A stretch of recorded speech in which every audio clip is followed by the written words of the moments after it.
This is Financially Fit Radio with Cory Sickles from Safe Harbor Retirement Group. When a part of your financial strategy is out of tune, your long-term goals, your retirement savings, and your legacy can all suffer. With many years of experience in the financial industry, Cory provides his clients and prospects with the information they need regarding Social Security, retirement income planning, wealth management, and much more. Listen in as we address your financial concerns and provide helpful solutions to put you on the path to achieving your retirement goals. And now, here is Financially Fit Radio with Cory Sickles. Welcome back to another episode of Financially Fit Radio. My name's Cory Sickles with Safe Harbor Retirement Group and Wealth Advisors. If you have any questions about today's show or any financial questions in general, feel free to always give us a call at 614-760-0670, or you can always visit us online at safeharboroh.com. And while you're on our website, feel free to check out our radio page. You can listen to previous shows as well as subscribe to our show on Apple Podcasts, Amazon Music, Google Podcast, or Spotify.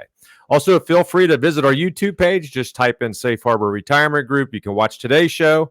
We've been taping since January of this year, so we have all kinds of shows out there for you to watch. Also, subscribe to our channel, and you'll get an update every time we actually release a new show, as well as our shorts. We're putting out about 3 to 4 shorts a week as well on different types of financial topics, just to help educate you on certain things. Again, we're here to address any concerns that you might have. And just remember, anytime you schedule a meeting with us, the meeting's complimentary and there's no financial obligation. Today we're going to talk about, something I think's pretty serious. It's a pretty heavy topic, and that's really coping with retirement after you lose a partner. Being a financial advisor, it's something that we do go through. We've been through it many times here.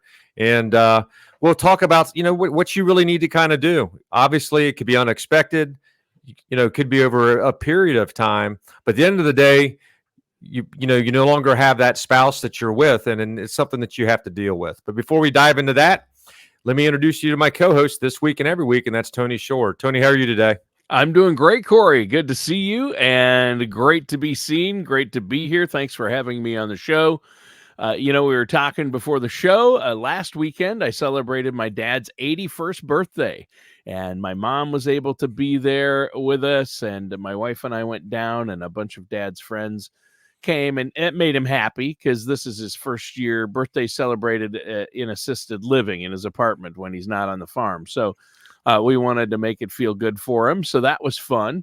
And had a great weekend. How about you? How have you been? You had a big weekend too last weekend. Are you going to share with the listeners your achievement over the weekend? Is huge. Yeah, it is. It's something that happens rarely. Yep, I got a hole-in-one out. I'm a member out at York Golf Club here in Columbus, and got a hole-in-one on Friday. Little par 3, number 7 out there. And Wow. the nice part about it is I was actually able to do it with my 2 nephews and my father-in-law. So it was a nice family thing. Yeah. It is, everyone always asks me, when you talk to people at the club, hey, is that your first? And you sit there and you go, no, it's actually my 5th. And then, then they kind of tell me where to go, right? Yeah. Nobody wants to hear you've had. Everybody's excited for you when you get a hole-in-one because people rarely get them. But that's your 5th. That's my 5th one. It's what is it? You're at that club. It's your second. It's my third. Wow. So, well, you've got that one down. You know just how to hit that ball. Yep. Well, that one, obviously you hit a good shot and you need a little bit of a luck. Yeah, well, yeah. I think there's probably a little luck in it, but there's a lot of technique. I know you're a pretty good golfer. So, Cory, that's awesome. But congratulations. Thank you. It's still very rare, even over the course of your lifetime. I mean, you golf a lot, so yeah. It's not like you golf a couple times a year. No, you golf a lot, so getting a hole-in-one is still great, and it doesn't happen that often for you. So that's really great. Congratulations on that. Thank you. That's fun. Thank you. Especially with fun. the nephews. Yeah, that was a great one. It's the first one they've ever seen. So wow, that's fun for them. They'll remember that. Yeah, they will. Uncle Cory is getting Yep. that hole in I one. remember that. Yeah, that's good. That's fun. Well, today we do have a serious topic. Speaking of family, uh, we're talking about coping with losing a spouse in retirement or retiring without a spouse, right? Yeah, and I really hope that if something does happen, right, to your spouse, hopefully you've already done a lot of things to kind of plan for it. And with some of those things we'll talk about that you need to go in and update, after a spouse passes. But it's just something that obviously, hopefully, you've done all the things because that way you don't have to worry so much about the financial side. You can just worry about the emotional side initially, right? Right. And really, one of the biggest things that you really need to do, Tony, is you need to really allow yourself to grieve, right? Um, and grieving, obviously, grieving is a pretty natural process. Everyone deals with it a little bit different, but you need to kind of go through that process in order to make yourself feel better. And part of that is grieving and maybe seeking out some type of support as well, whether it's friends, family, whether it's someone maybe it's the church or maybe even you're going to go see a therapist or something. But being able, I think, to be able to seek the support that you need because you know life has changed greatly, and now you're going to have to kind of move on and deal with it. Yeah, I mean it's got to be a tough thing. Um, and fortunately, I've never experienced it personally. I know my grandfather outlived two wives, and so I saw him deal with it, and it can be tough. But you're right, support. You have to acknowledge your feelings about it, deal with them directly, and seek support. I think having a support group or family support is key, isn't it? It is. I think it's such a big part of that. And when it initially happens, right?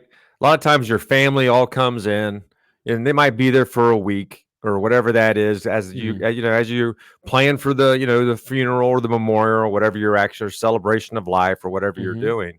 But eventually everyone kind of leaves. Now you're kind of on your own, and it can be lonely. And that's why it's so important to be able to seek the support, be able to talk to somebody. And the other part of it is kind of really need to give yourself some time as well, Tony, to Hmm. kind of just deal with it. Everyone's going to deal with it a little bit differently. But it's not like all of a sudden you're going to wake up one day and everything's fine. And that it's going to take time. You need to be able to stay active. You need to also, kind of look for, moments of joy and comfort. And you might even want to be able to create maybe some type of memorial or celebrate the shared moments.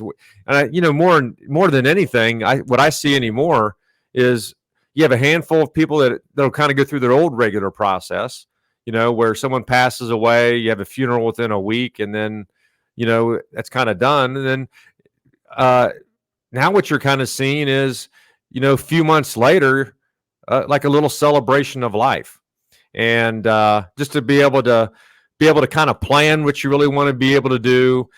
Allow, if you have a lot of members or family members that are out of town, it gives them a little bit more time to be able to prepare for all this too. So they can actually, just come in and then spend that time with you in order to celebrate, the one that you loved. Yeah. Yeah, and that's true. You have to do that, and I think also, hopefully, that person and you, if it's a couple, when you lose a spouse, you're working with a financial professional like yourself, so you don't have to worry about that aspect of it, right? That's exactly right. Yeah, from the financial standpoint, you don't want to have to do it alone. Right. That's what we're here to do, and obviously, we're going to sit down and tell you what needs to happen. With all the different types of accounts that you might have, whether it's a brokerage account, IRA accounts. We'll kind of go through that process in order, to transfer that stuff into your name or whatever, or whatever the trust or the beneficiary stuff actually says. But Sure. but yeah, it's what we really try to do here is, I mean, we obviously know that you're grieving, but we really try to be able to take care of all that financial side of it. So you really don't have to worry about it. And obviously, when you do come in and visit, one of the things we want to make sure of is, are you going to have the income you need? Because odds are you're going to be losing some of that, whether it's Social Security or part of a pension, or who knows what that might, whatever that might entail. But being able to make sure that you're comfortable from an income standpoint, just it's going to allow you to grieve and not have to worry about all the other financial things, and so you can just focus on the emotional side. Yeah. Yeah, there you go. You definitely want to consult with a financial advisor for sure, and really assess your finances, right? Yeah, you do. Yeah. Things have changed. Yeah. And obviously, if we were able to work with you prior to that, we might already have a plan in place. Yeah. And we could just kind of modify that. But, you might be in a situation where you were not even involved at all in the financial standpoint. Right. Depending on your situation and who kind of did what. We always try to have couples come in together, but that's not always the case. And, if the one that has handled the financial side all of a sudden passes away, now you kind of feel a little bit of lost and scared. And, a lot of times not only does a surviving spouse come in, but their kids come in to make sure that mom or dad's going to be taken care of as well. Yeah. Yeah, that's for sure. So what's another tip you have for us to cope with losing a partner or spouse? All of a sudden, you guys, when you have a spouse, you might have done a lot of things together, right? Now sometimes I talk to people, Tony, and they kind of they try not to stay in the house together too much, right? I mean, Right. that is always the case. Yeah, that's like my mom. I've said it before on the show. I told you the story at at their 50th wedding anniversary party that we had for my mom and dad. People said, "Wow, 50 years of marriage, staying together. Nowadays, that's impressive. How'd you do it?" And my mom just said, without skipping a beat, she said, "He was gone a lot." That's exactly right. But but once you become retired, Tony, it might not always be the case, right? Right. But so one of the things you really have to kind of do is kind of now focus more on yourself, just from a health standpoint, right? Right. You want to be able to make sure that you're doing all the right things to stay healthy. You also want to establish some type of structure. And what I mean by that is you might have been in a situation where you did do a lot of things with your spouse, or a certain amount of things with your spouse. And now you're going to have to be able to find someone else to be able to do that with, right? Right. Whether it's actually getting involved with more types of, different types of organizations, or maybe you hang out a little bit more with your friends. But, at the end of the day, you want to be able to make sure that you're staying active, establishing a structure. So you're just not sitting home day in and day out, just feeling lonely and thinking about who you lost. Yeah.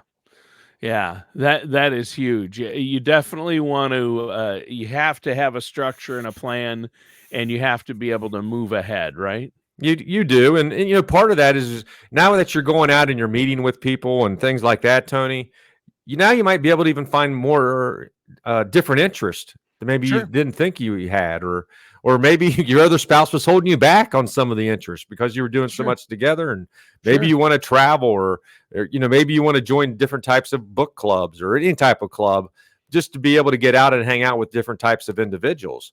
But it's also a great, Facebook's a great opportunity to maybe even reconnect with old friends. A lot of times you might just watch what they're doing. Maybe you don't comment in things, but now you can kind of reach out and say, hey, you know what, maybe we should get together or go do something as well. Yeah. Because at the end of the day, you still want to make sure that you have some type of emotional connection for the people that are still living, or, the people that you could become friends with. Yeah. Yeah. I think that's great. You got to stay active, right? I mean, that's really important. You do. I mean, activity is the key, not only physically, but you want to make sure you're doing stuff mentally as well. Obviously being a financial advisor, the ones that the clients that I have that are a lot more active, they feel better, in general, and they're probably going to have, at least a happier life as well. I'm not saying a happier life means you're going to live longer, but if you're unhappy, it can really be a burden on you. And it can affect your longevity as well. Yes, and a lot of people have problems with that after losing a spouse.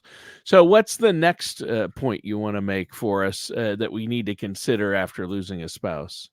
Well, now you're alone, right?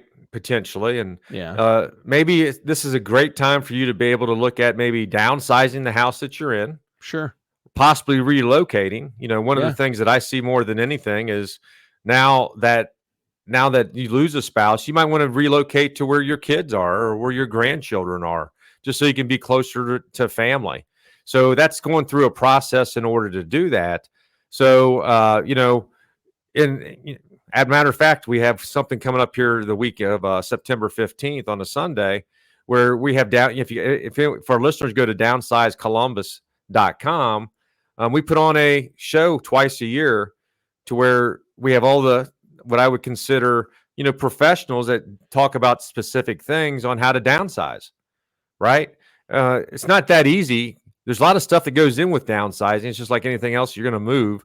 There's a lot of stuff to get rid of. Where are you going to move to? You need a realtor. Am I going to be financially stable?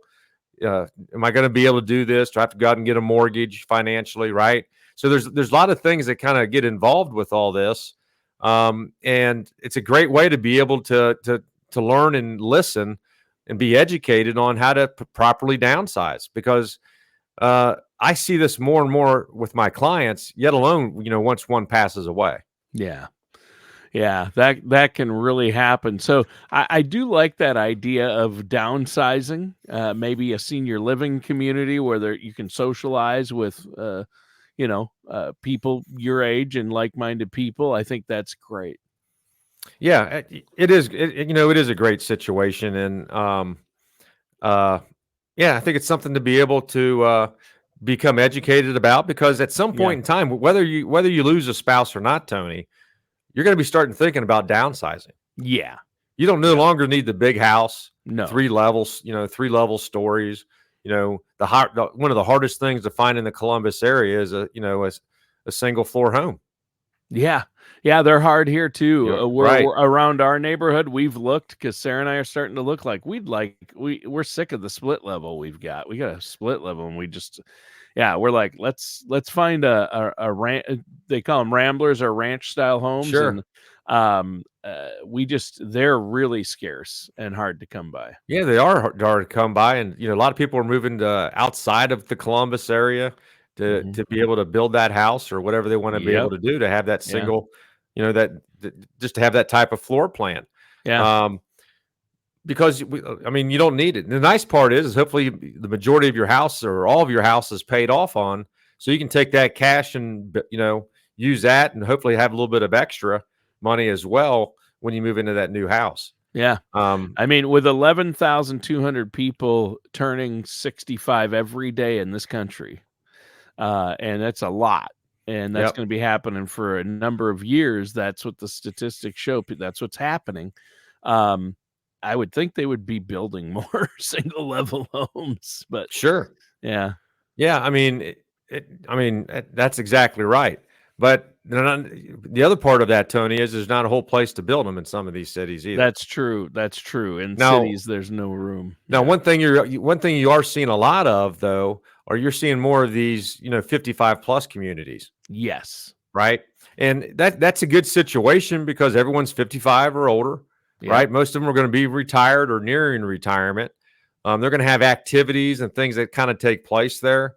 And that might even be a good situation to be able, to even look at in the Columbus area, because I do know there's more and more of them being built. Yeah, there are. Yeah.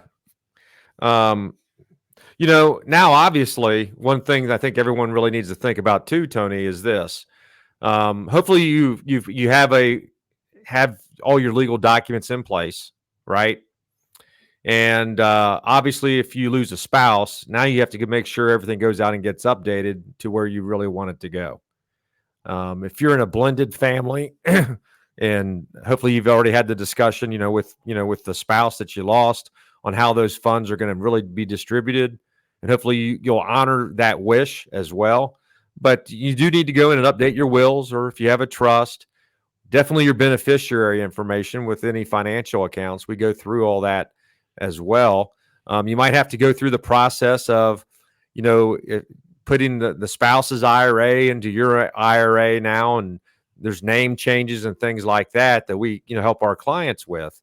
But it's so important to be able to make sure that you get all this stuff updated in case Yeah. something happens to you, where you don't want to have a situation now where it goes through probate, um, or it doesn't go where you want it to go because you didn't update the records. Right.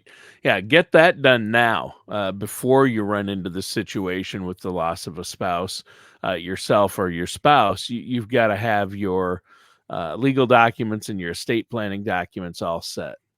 That's right. And then just like anything else, you need to update it as things happen. Yeah.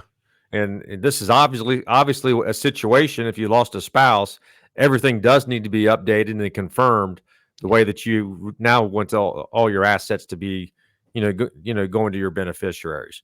Right. So, that's something that we do help our clients with. And, one of the nice parts, obviously, Tony, with our clients is, they actually have what we call our generational vault.